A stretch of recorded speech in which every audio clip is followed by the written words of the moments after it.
Hello, my name is Diana Guerrero. This is my identification card. Okay.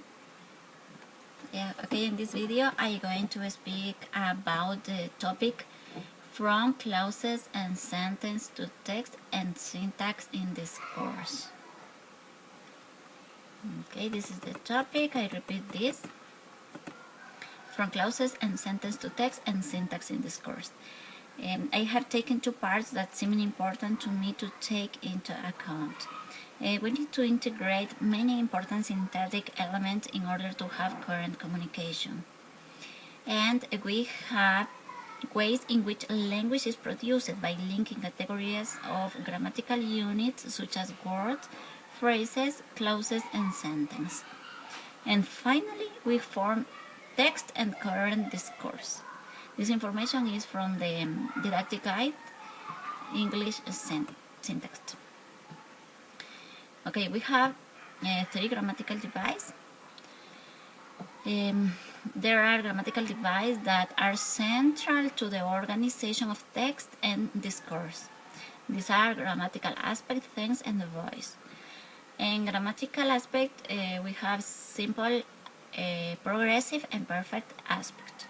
In tense, we have three: past, present, and future. And in voice, we identify three: active, passive, and middle. Then I explain with some examples this grammatical device. Okay, the first is grammatical aspect. This is a grammatically set expression of the temporal structure of an action or a state. Simple. Express discrete or habitual actions or states. We can use the regular verbs with add s or es with third person of the singular in present, or add ed in past, and on the other hand, we can use the irregular verbs. For example,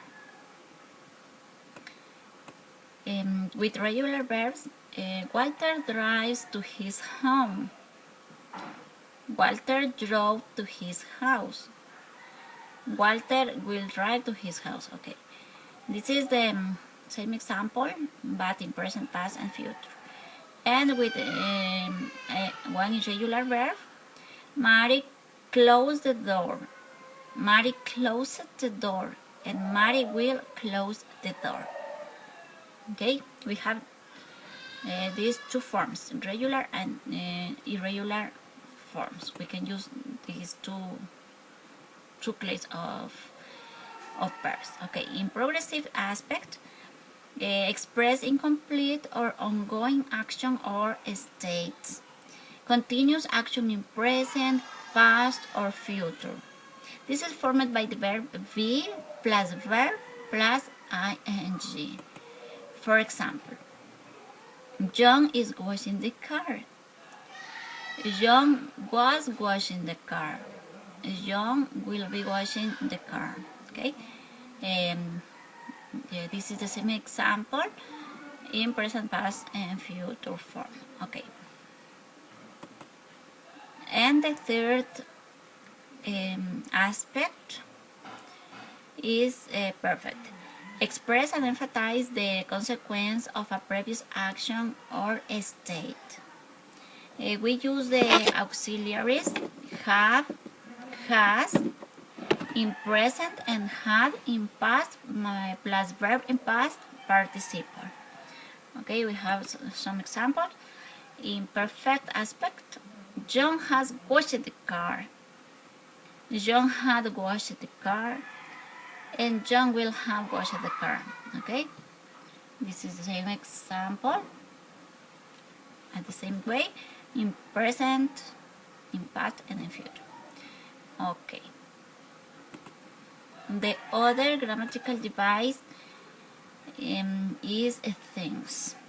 This is an important element in grammar to identify that one action or event is done or has ended, or to know what event started or finished in a time sequence. Okay, we have three things: past, present, and future. Past, conditions and things that happened prior to the time to the text or discourse. Okay, I have some examples. George sent me a letter. John was sending a letter. John had sent a letter. Okay, this is in past things. Okay, in present things. Present tense describe things or habits that are currently taking place now, at this moment. Okay, for example, Paul walks to the park every day. This is a habit. Every day John walks to the park and success this event day to day. Okay, Paul is walking into the park. In this example, Paul is in this moment walking into the park. And Paul has been walking in the park. Okay, these are examples in present things. Okay, and the other things is the future. These expressing things have not yet occurred, for example, estimates, predictions, guesses, etc. For example, Lisa will be a doctor. Richard is going to travel. Okay, in future, we have to use the auxiliaries. In these examples, I use will in the first example, and the second example I use going to. This in future, there are these two forms to form the sentence. Okay. Other example in progressive, Richard will be going to travel and Lisa will have finished her studies. These examples are in future things. Okay. And the third grammatical device is the voice. This is a category that indicates whether the subject is interior or exterior to the process expressed by the verb. Active. We have three: active, passive, and middle voice. The first, active. Focused on the agent, though performed, the subject is relevant and does the action about the verb. We have some examples. The teacher explains the class. And other, the teacher explained the class. Okay, these two sentences are in active voice. Okay, passive. Focused on the receiver of an action, the subject is not relevant and it is a complementary agent. Okay, in the passive voice. For example, the class is explained by the teacher.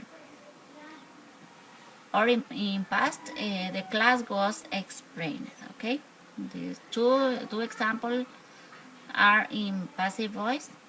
One is in present and the other is in past.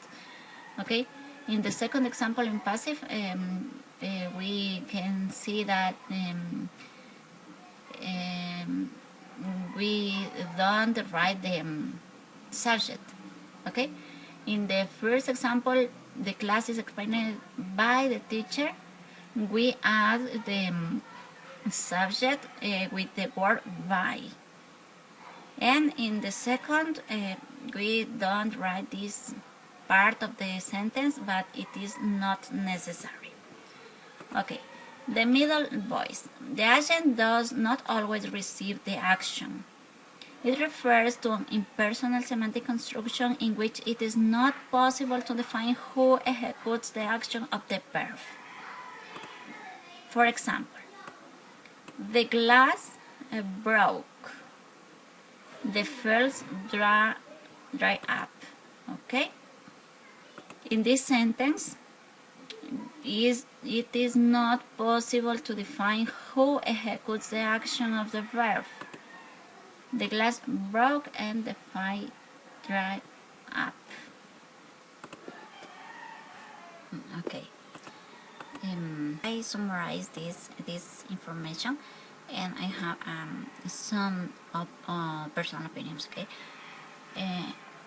Things indicates when the action expressed by a verb takes place. The three simple things are past, present, and future. Different things take different verb forms either by changing the word itself or by adding help verbs. The aspect is not concerned with relating the time of the situation to any other point of time, but rather with the internal temporal. Therefore, one could establish the difference between situation internal time aspect and situation external time things. However, aspect is basically distinguished from things in that it is usually formed with the help of the auxiliary, but only in the future things we use auxiliaries too. Things locate the situation in time generally with reference to the present moment, although also with reference to other situations. And voice is a grammatical category that expresses a relationship between the syntactic functions performed by verbs and the semantic functions associated with them. I personally believe that the grammatical divides are important for readers and writers and listeners, because when they are used properly, it is possible to obtain understandable and current texts. I have explained a division that clearly explains how text and discourse are formed with unity and connectivity, and it is possible to distinguish the relationship they express to. Thanks for your attention, and see you later. Goodbye.